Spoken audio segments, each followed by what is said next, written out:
É isso. Olha, não deixe que arranquem a sua voz da garganta. Se expresse. Política é isso. Muito boa noite, nós estamos aqui no Frente a Frente e vamos falar mais uma vez da política. Política tranquila, política que faz a vida e a história passa por aqui no Frente a Frente. Nós hoje aqui estamos com o senador Álvaro Dias, ex-PSDB, e agora a novidade está no PV. Boa noite, senador. Oi, boa noite, Zé Maria. Um prazer, boa noite a Denise. Prazer estar aqui com vocês. E nessa mesa redonda daqui do Frente a Frente, a minha colega Denise Rotenburg. Boa noite, Denise. Boa noite, Zé Maria. Boa noite, senador. É um prazer recebê-lo aqui. O senador Álvaro Dias é um recordista no Senado. Ele está no 4º mandato de senador e ele, na política, já foi de tudo, exceto presidente da República. Ele já foi vereador em Londrina, foi deputado estadual, deputado federal por 2 mandatos, governador. Antes de ser governador, ele foi senador, depois ele foi governador, depois ele voltou novamente ao Senado, onde está já por 3 mandatos consecutivos, não é isso, senador? É verdade. E essa mudança para o PV, o senhor saiu do PSDB pela 2ª vez, né? E agora o senhor foi para o PV. Esse casamento agora é definitivo? Como é que está aí Olha, como é que foi esse casamento? O senhor poderia contar os bastidores aí dessa mudança para nós? Definitivo só a morte, não é? Em matéria de partido político no Brasil, nada pode ser considerado definitivo, até porque nós dependemos da construção de partidos verdadeiros, né? O que temos são siglas para registro de candidaturas. Eu até considero o PV mais partido do que a maioria, porque há 30 anos defende causas conhecidas, né, que são inclusive imprescindíveis, sobretudo quando se pensa no futuro das gerações que virão. Ora, por que a mudança, né? Eu confesso que há uma angústia permanente no político bem-intencionado, que é a angústia de produzir com eficiência, né? De ser eficiente, de ser afirmativo, de ser produtivo. Eu creio que essa é uma angústia, quando você se sente limitado, né? Quando você percebe que há uma impotência, que você não tem os instrumentos disponíveis para uma atuação mais eficaz, você tenta se movimentar e buscar um novo espaço, uma nova ferramenta, e é exatamente o que ocorreu comigo. Eu estava angustiado, sentindo-me limitado e busquei uma ferramenta política nova na esperança de poder produzir mais e ser mais eficiente ainda. Nesse momento de tragédia da política nacional, né, onde a população exige alternativas e nós temos que contribuir para que as esperanças não sejam sepultadas definitivamente. Senador, eu e a Denise comentávamos aqui no último programa sobre a grande quantidade de candidatos à presidência da República, né? Isso revela que o governo está mesmo fragilizado e é o tal barata voou. Ninguém sabe exatamente o que vai acontecer na próxima disputa à presidência da República.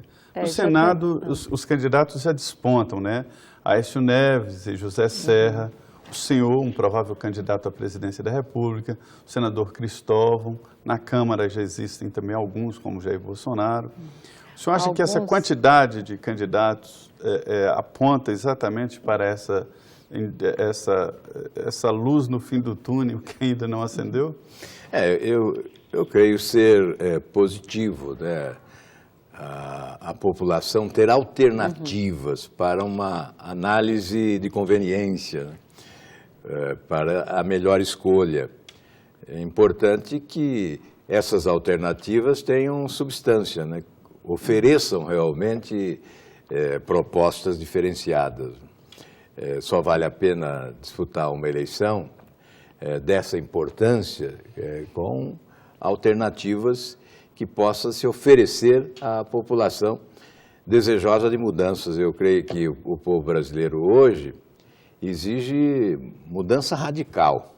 O que a população espera é a substituição desse modelo. Esse modelo fracassou, faliu, está destruído desmoralizado e tem que ser definitivamente sepultado. Que modelo é esse?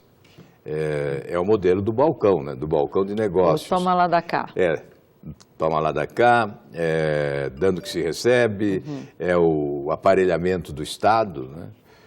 E a consequência do aparelhamento do Estado é o crescimento da máquina pública de forma exagerada. Então, chegamos a 40 ministérios, diretorias, departamentos, coordenadorias, ou seja, estruturas exageradas para atender o apetite fisiológico de uma base de apoio que cresceu exageradamente. A oposição se tornou raquítica, né? Ela foi quase que dizimada. Poucos ousaram fazer oposição nos últimos anos no país.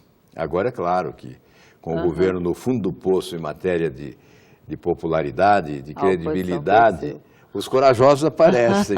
Mas houve tempo em que olhava-se e não... Eu me lembro até numa audiência pública com o ministro Mantega, que quando eu fui chamado para interrogar o ministro, eu olhei aos lados, eu olhei para trás e disse assim: está tudo dominado, eu estou só, mas tenho que cumprir o meu dever aqui e questioná-lo, ministro, duramente, né? Então, esse era o cenário, né? De uma oposição praticamente dizimada nos últimos anos. Isso possibilitou a banalização da corrupção e a consolidação desse modelo promíscuo, né, de governo, que acabou sendo suprapartidário. Ele passou a ser clonado e transferido a estados e municípios.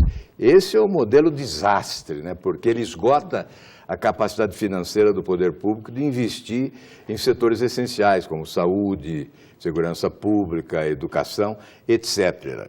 Esse é o modelo que arrecada para os mensaleiros, os filhos do petrolão, os chupins da República. Só a eles interessa esse modelo, aos chupins da República, porque à população esse modelo não interessa e tem que ser substituído. Ainda hoje eu disse, no lançamento da campanha nacional de filiação que promoveu o Partido Verde, eu disse que enquanto esse modelo persistir, o Brasil não vai alcançar os índices de crescimento econômico compatíveis com a sua grandeza. E que não digam que esse modelo é necessário, que diz respeito à governabilidade, porque os que afirmam desta forma desejam rimar governabilidade com promiscuidade, ou promiscuidade com governabilidade. Eu não creio que seja necessário instalar um balcão de negócio para governar o país. Agora, senador, o PV faz parte da base do governo e o senhor ocupa aí, o senhor é um dos baluartes da oposição e um dos senadores mais aguerridos nas críticas ao governo. O senhor não compactua mesmo com alguns erros que foram cometidos. Como é que está essa relação dentro do partido? Olha, na verdade, o PV não participa da base do governo, ele não tem nenhum cargo. Mas eles têm ele não ali se entregou ao governo, ele foi oposição nas últimas eleições, né, inclusive nesta última eleição, teve candidato próprio no primeiro turno e no segundo turno apoiou o Aécio Neves. Eu me lembro bem, foi aqui em Brasília, inclusive o lançamento, o Eduardo Jorge. Mas depois houve aí uma reaproximação. Na Câmara formam-se blocos, né, exatamente para ocupar posições em comissões, mas antes do meu ingresso no PV ficou claro, isso ficou que estabelecido apesar do grupo lá mais de forma taxativa que o partido seria oposição. Tanto que o presidente Pena, na terça-feira, assinou o manifesto da oposição de apoio à mobilização do dia 13 pelo impeachment. Ficou claro, inclusive no programa nacional do partido na televisão, esta postura de oposição. O PV hoje está na oposição a esse governo e, sobretudo, a esse modelo, porque tem obrigação o Partido Verde, que defende as causas preservacionistas, a sustentabilidade, ele tem o dever também de defender um sistema de governo, um modelo de gestão que seja compatível até com essa sua pregação de oxigenação ética, né? Eu creio que trata-se, o PV, de um espaço para oxigenação da política. E um partido pequeno que não está comprometido, não foi alcançado pelo mensalão, não foi atingido pelo petrolão, então não está comprometido e por isso acho uma ferramenta política ideal para as propostas consequentes. Senador, houve um momento, eu até publiquei isso, em que eu senti que o senhor queria ser candidato à presidência da República pelo PSDB, o senhor foi líder do PSDB, senador muito influente, e até falou ali na possibilidade de disputar dentro do partido, né? Houve uma certa repercussão e eu vi que incomodou, até publiquei isso. O que aconteceu? Disseram para o senhor não disputar? Eu advoguei o sistema de primárias, né, que eu acho que seria um avanço democrático, um sistema moderno.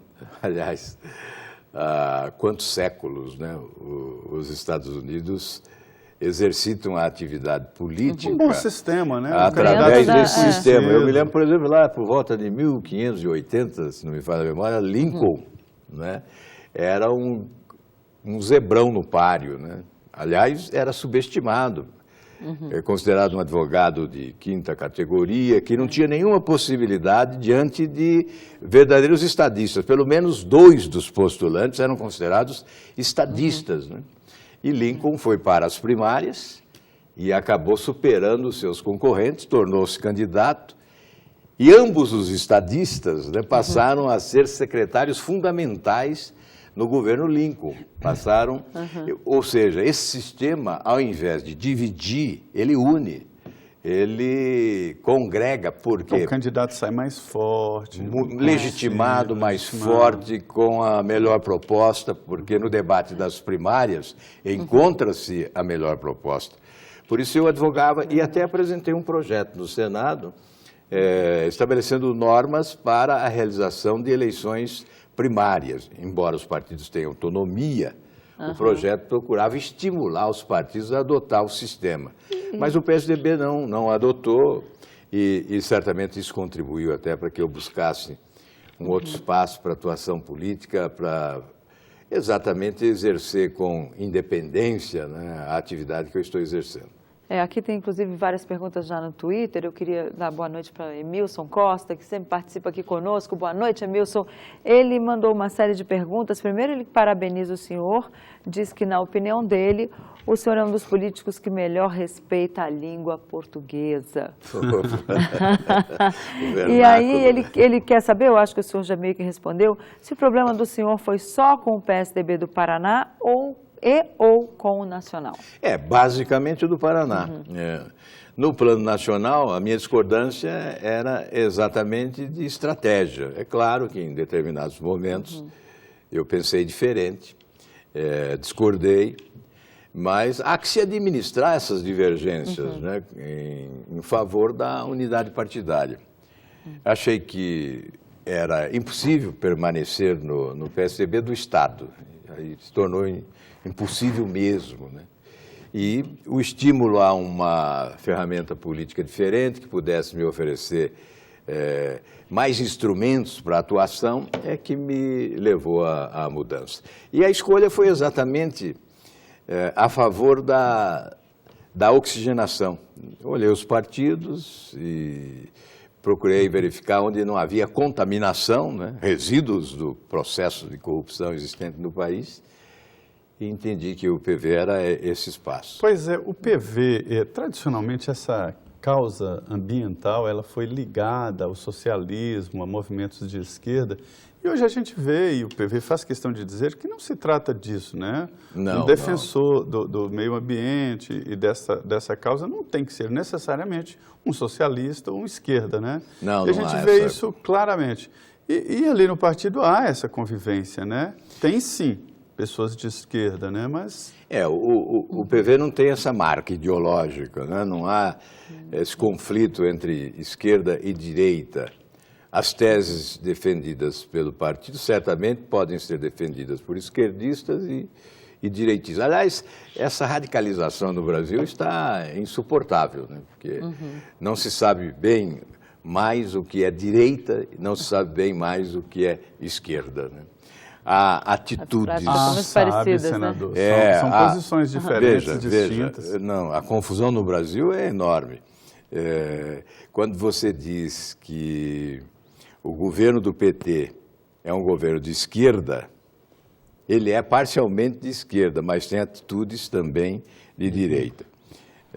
Na verdade, esse tema é tão confuso e complexo que eu ousaria dizer que se ser de direita exige uma gestão do ponto de vista fiscal rigorosa, da aplicação dos recursos que se arrecada e não além do que se arrecada, na redução do tamanho do Estado para que ele se torne mais eficiente, no estímulo que se oferece ao setor privado na busca do desenvolvimento econômico, com geração de emprego, renda e receita pública. Se isso é uma posição de direita, eu tenho que assumir essa posição. Agora, se ser de esquerda é defender interesses sociais, de defender a correta, a justa distribuição de renda, proporcionar melhor qualidade de vida a todos os segmentos da população, oferecer educação, saúde pública de qualidade. Se isso é ser de esquerda, evidentemente, eu sou de esquerda. Então, na verdade, eu me definiria como um desenvolvimentista. Um desenvolvimentista, aquele que quer o crescimento econômico, mas que deseja justiça social. Enfim, nós não podemos ficar amarrados aí a slogans, né, a rótulos, porque certamente nós nos perderemos. Aqui tem mais uma pergunta, tem a Cir Camargo, que é lá do Paraná, do seu estado. Ele quer saber como o senhor avalia o massacre fascista praticado pela UDN no Paraná em 29 de abril de 2015 contra o funcionalismo.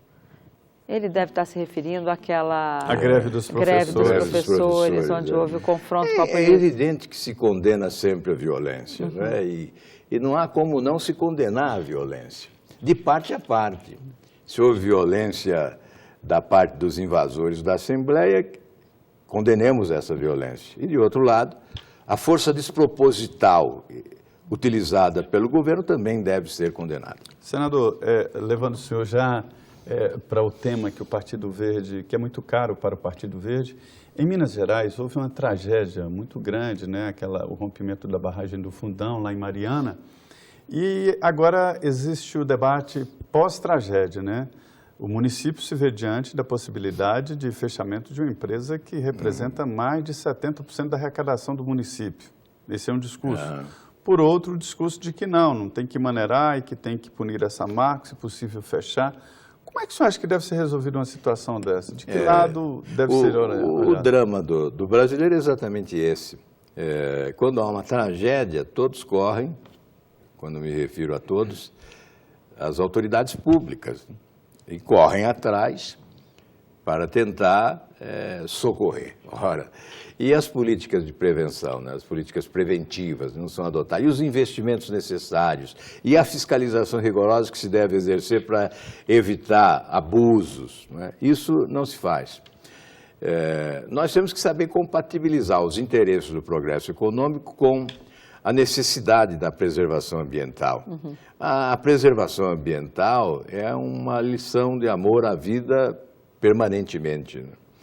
É óbvio que é possível trabalhar a favor do progresso econômico, elevar a produtividade rural, por exemplo, compatibilizando com programas de preservação ambiental. Nesse campo a que você se refere, que é dessa monumental tragédia que envergonha o Brasil, nesse campo há sim a condenação que deve se dirigir a autoridades que não cumpriram o seu dever. O dever preventivo, da fiscalização, do acompanhamento. É evidente que a vida das pessoas corre em risco quando a autoridade não se impõe. Nesse caso ali, senador, o que eu perguntei para o senhor é sobre a continuidade da Samarco ou fechar, como é que Aí é uma questão que tem que ser analisada, pós-tragédia? Tem que ser analisada tecnicamente, né? É preciso que os especialistas, e aí de forma insuspeita, né? Você acha que havia corrupção que se busque, ali? se necessário, especialistas até de fora do país para uma avaliação insuspeita, a fim de que se conclua sobre a viabilidade do projeto, desde que não se coloque em risco a vida das pessoas. Havia uma corrupção ali, senhor? Olha, para manutenção do... Sempre é possível, né? Fica irresponsável afirmar, né, que houve. Tá? Agora, é possível investigar. É preciso que se investigue, inclusive, para se chegar a essa conclusão, a responsabilização dos envolvidos. Perfeito. É o Frente a Frente, hoje aqui com o senador Álvaro Dias, recém-filiado ao PV. Hoje, inclusive, ele recebeu uma homenagem dos filiados ao PV aqui no Distrito Federal, um político conhecido, senador mais bem votado da história do país, proporcionalmente. Salve, muito boa noite. Nós estamos falando de política aqui no Frente a Frente. Quer participar? Deve. Você pode mandar aqui um e-mail para o frenteafrente@redevida.com.br ou então pelo Twitter da Denise, que é @DeniRotenburg, que aparece aqui na telinha. Hoje foi um dia onde a política deu uma virada, viu? A oposição está tentando se unir e ir atrás dos movimentos populares de protesto contra o governo, né? Se alinhar a eles, ou seja, uma inversão. Antes os movimentos se aliavam aos políticos e agora eles estão liderando os políticos. Os partidos de oposição vão dar apoio aos movimentos populares. E mais, o PSDB reuniu a bancada, senadores e deputados, e o presidente, o senador Aécio Neves, decidiu que a partir de agora vai não só fazer críticas, mas apresentar propostas. A primeira será de mudanças no sistema de atendimento aos movimentos sociais, aos programas sociais do governo. É nesse clima, senador, que a gente começa a discutir, senador Álvaro Dias, sobre a tão falada governabilidade. Olha, eu escuto esse assunto aqui desde quando o Sarney era o presidente da República. Lembra que o Ulisses falava governabilidade e tal? E onde fica? Como é que é essa governabilidade diante de uma presidente tão impopular e com dificuldades no Congresso? Como eu disse antes, a credibilidade da presidente está no fundo do poço. E nenhum projeto administrativo, político, econômico terá êxito sem credibilidade, porque credibilidade é fundamental para se galvanizar a opinião pública a favor do seu projeto, né? E hoje não há. A oposição também não tem maioria. O que eu não concordo é com essa tese de que governabilidade rima com promiscuidade, né? Então, sem o balcão de negócio não dá para governar o Brasil, porque a política brasileira ela é cheia de vícios, né? Ora, eu não concordo com essa tese. Eu acho que é possível sim governar o país sem um balcão de negócios. Um governante que adote medidas de impacto na opinião pública, que promova reformas como agora, né? Reformas necessárias. Um governante que tenha coragem de promover essas reformas certamente terá o apoio popular. E o Congresso Nacional não rema contra a correnteza da opinião pública. Então é possível sim uma relação ética, honesta entre os poderes, o que não há hoje. Em nome dessa coalizão gigantesca, né, que se construiu no Brasil, o balcão foi instalado em Brasília. Agora... E é isso que, lamentavelmente, abriu portas para a corrupção. Esse balcão se tornou aí a usina dos grandes escândalos de corrupção. O André Vitor, ele não diz de onde é. Boa noite, André. Obrigada pela sua participação aqui. Ele pergunta se o senhor e o PV consideram politicamente necessário e legal o impeachment da presidente Dilma. Olha, que é legal, sim, porque é da Constituição. Está na Constituição. E, obviamente, nós temos vários argumentos, né? O Tribunal de Contas da União ofereceu sustentação à proposta de impeachment, quando condenou a presidente por crimes praticados, chamados de pedaladas. Né?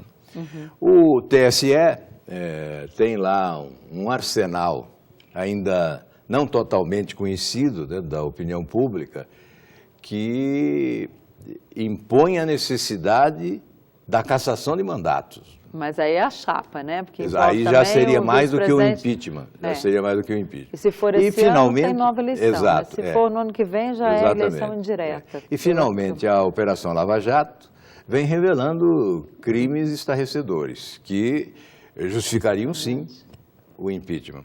Eu me lembro que na época do Mensalão, em 2005, não é? Quando nós estávamos na CPI dos Correios, em determinado momento, apareceu Duda Mendonça e declarou que recebia de forma não declarada no exterior um contrato que também estava aquém dos valores recebidos, etc. e tal.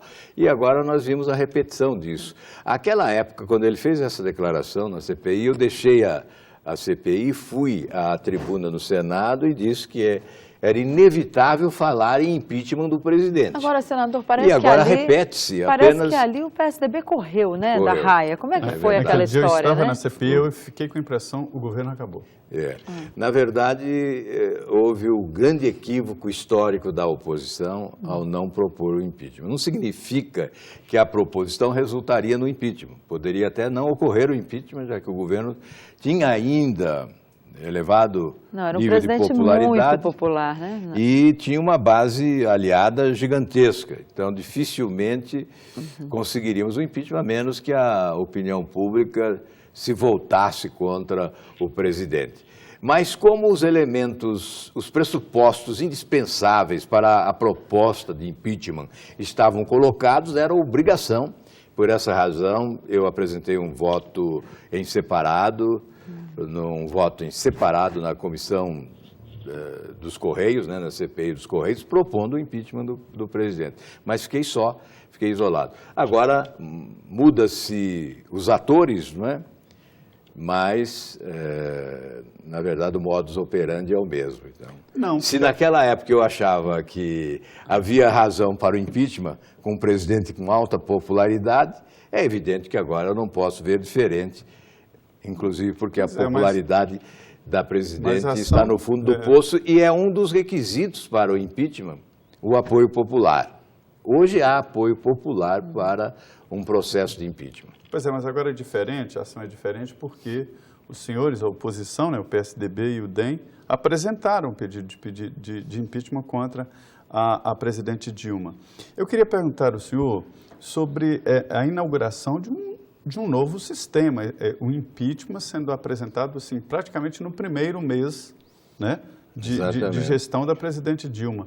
Isso não é perigoso? Isso não seria didático para a história? Olha, o PSDB e outros partidos têm expectativa de poder, não poderiam sofrer Foi a consequência do estelionato eleitoral, né?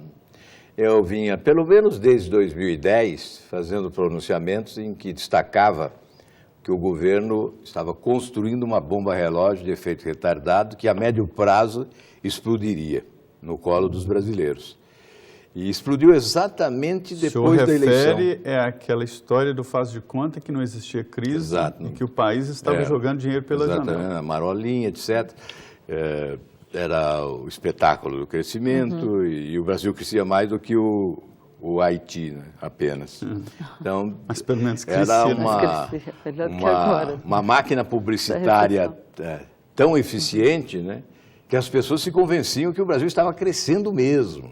Eu que gosto de futebol, às vezes, olhando programas esportivos, né, eu via cronistas esportivos dizendo, não, os jogadores ficam aqui agora porque a economia do país está em ritmo acelerado de crescimento, né? E o Brasil crescia apenas mais do que o Haiti.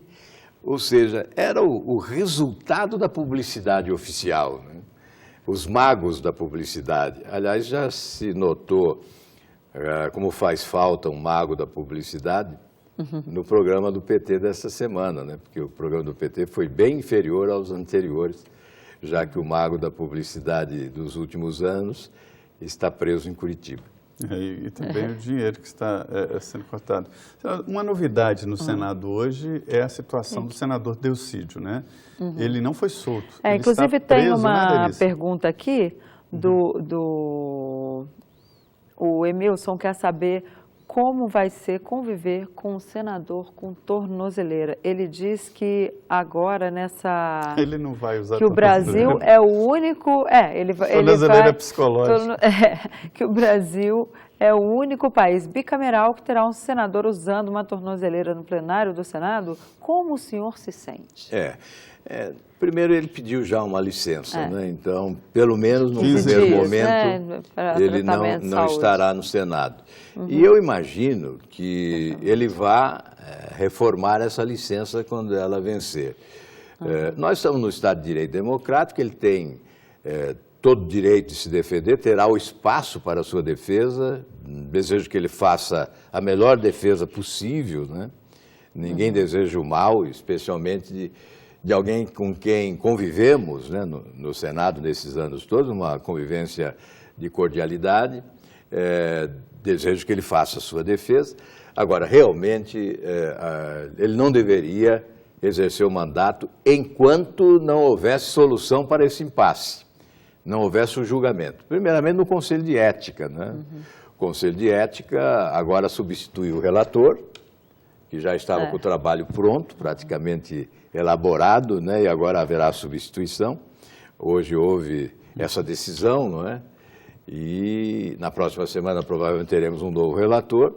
Então haverá o julgamento do Conselho de Ética, se passar pelo Conselho de Ética vai ao plenário e obviamente ao julgamento do Supremo Tribunal Federal. A propósito, eu gostaria de destacar a importância de uma proposta de emenda constitucional que o Senado aprovou, de autoria do senador Jarbas Vasconcelos, que eliminaria muito constrangimento no Congresso se promulgada. Está na Câmara, a Câmara não vota.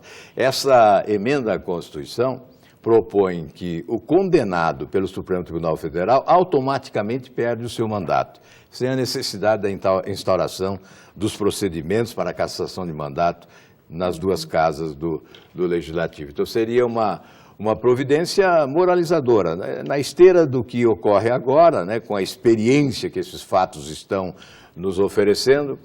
Aliás, considero importante também que o Congresso priorize os projetos que aprimorem a legislação penal do país, com base nas sugestões que recebe de procuradores, de promotores, do Ministério Público, não é? Enfim, da Polícia Federal e a Justiça Federal.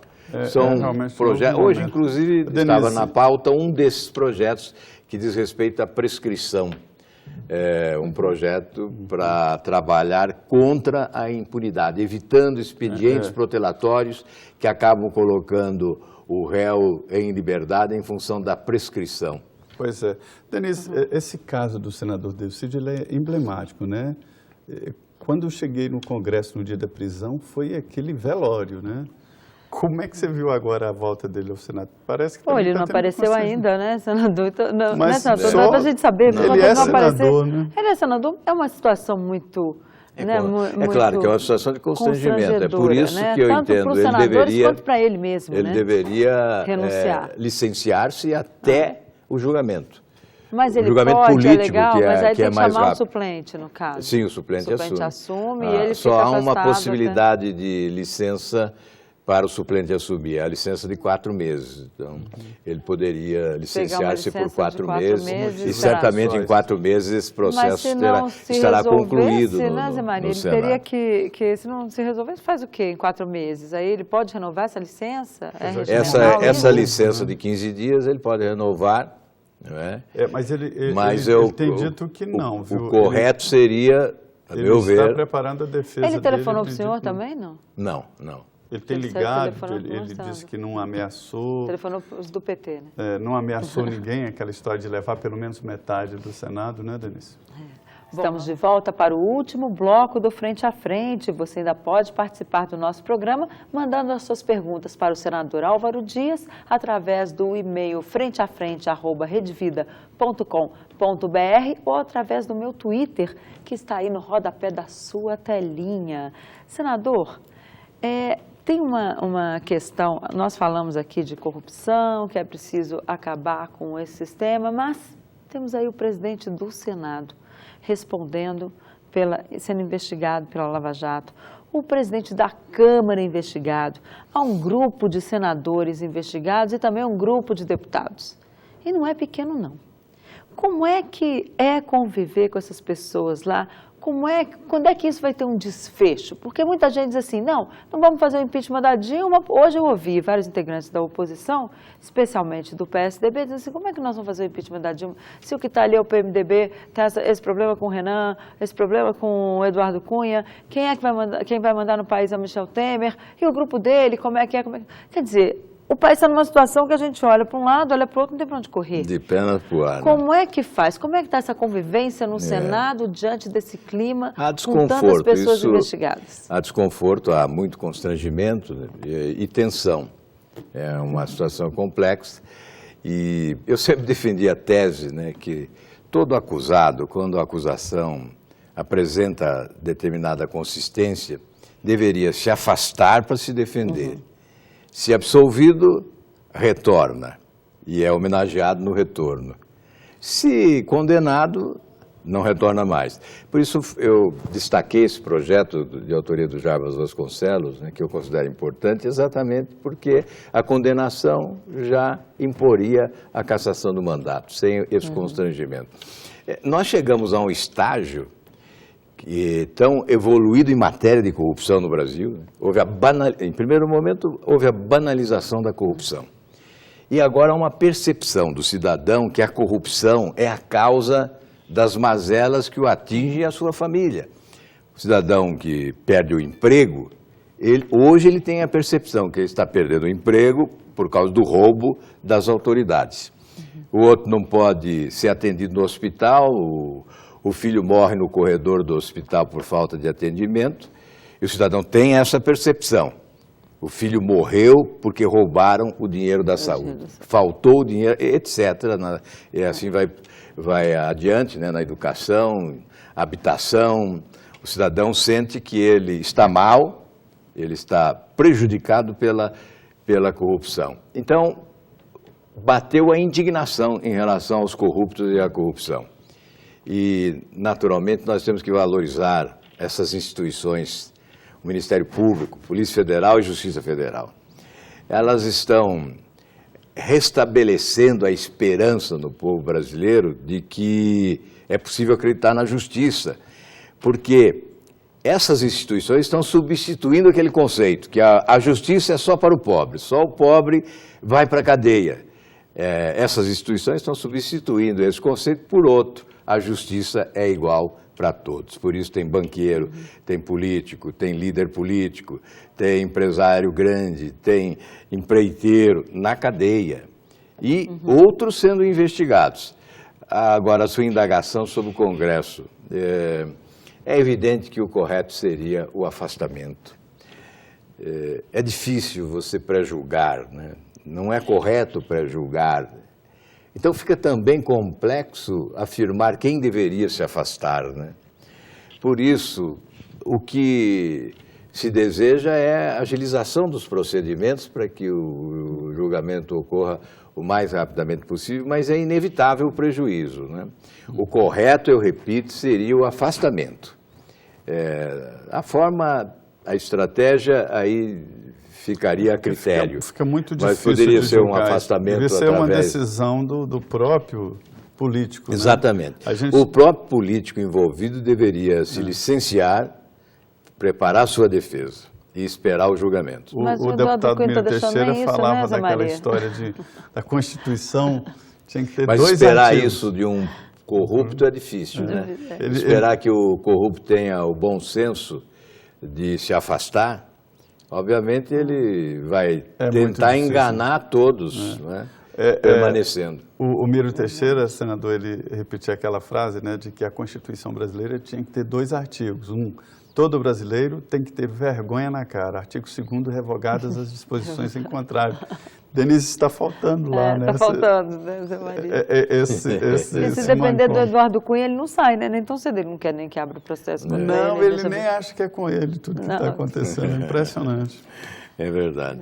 Mas eu afirmo que há um esforço no cultural, Congresso. senador, que a gente vê, por exemplo, na Inglaterra, lá em Londres, um deputado gastou o dinheiro do gabinete dele, né, para levar o cachorro dele no veterinário, outro usou o dinheiro para farra e saiu da vida política. Veja bem, isso usou cultura política, de maneira né? duvidosa a verba de gabinete. Né? Não há dúvida que a cultura política é outra, né? No Japão, por exemplo, Precisa chegar aos extremos.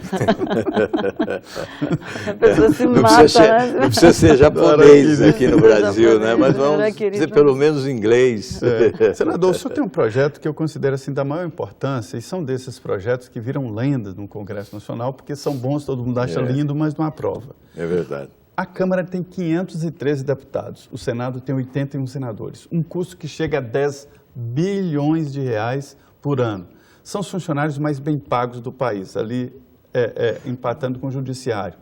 O policial mais bem pago do Brasil, um dos mais bem pagos do mundo, é o policial do Congresso Nacional. 27 mil reais ganha um policial legislativo, um segurança que ganhou aquele status, enfim, o status de policial. E diante disso tudo, senador, o senhor tem um projeto para reduzir o número de deputados e senadores. Não é só uma questão econômica, não. Porque, na prática, discutir com 513 é muito difícil. É muita coisa. Desde 99, eu apresentei em 99, logo no início do meu mandato, porque eu fiquei 8 anos sem mandato, fora da política, e eu via muito do meu pai, que à época estava vivo, né? Ele perguntava: meu filho, mas não tem político demais no Brasil? Eu falei: acho que o senhor tem razão. E eu achei que eu tinha que corresponder a essa exigência do meu pai, que era a exigência popular, né, apresentando um projeto de redução. Então, é a redução de 1/3 do Senado, ao invés de 3 senadores, 2 por estado. Tá bom. Como há nos Estados Unidos. Uma redução em torno de 21% da Câmara dos Deputados e proporcionalmente das Assembleias Legislativas e Câmara de Vereadores. Então, um legislativo mais enxuto, mais econômico e mais qualificado. É claro que nós teríamos uma disputa mais acerbada pelas posições, mas teríamos um legislativo mais qualificado. E quando eu apresentei esses projetos, inclusive, eu recebi até apoio de funcionários da Câmara, dizendo o seguinte: eu era funcionário da Câmara quando você era deputado federal, e nós tínhamos, à época, 323 deputados, não 513 como hoje. E, naquela época, a Câmara funcionava melhor. Isso é um depoimento de alguém que vive ali nos bastidores da Câmara há tanto tempo. A questão econômica é importante, sim, mas também a qualificação, a busca do respeito, né, da credibilidade, é fundamental para a democracia. São instituições fundamentais, o Poder Legislativo é uma instituição essencial, estão fincados os alicerces básicos do Estado de Direito, e, portanto, é uma instituição que tem que ser preservada. E nós somos passageiros, né, transeuntes, somos episódicos, substituíveis, né? A instituição é definitiva, é permanente, é definitiva e é insubstituível, então ela tem que ser preservada. Agora, para preservar essa instituição com credibilidade, nós temos que promover reforma, e essa é uma reforma essencial. Nós cobramos reforma no Judiciário, cobramos reforma no Executivo, às vezes até trabalhamos propostas de reforma, mas não mexemos com a nossa própria casa, né? E ela está a exigir uma reforma de amplitude para ganhar credibilidade. Eu tenho que admitir, o senador Renan Calheiros, ele fez uma boa gestão nesse sentido, né? Ele reduziu custos. Eu acho que a redução está ocorrendo, ele inclusive trabalhou nisso, mas é possível reduzir bem mais, né?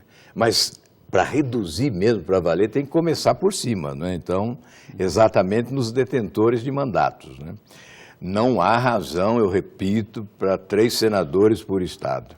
E nós podemos reduzir bem o número de deputados e restabelecer, inclusive, a autenticidade da representação popular que está na Câmara, né? A representação de cada unidade da federação tem que ser proporcional ao número de habitantes.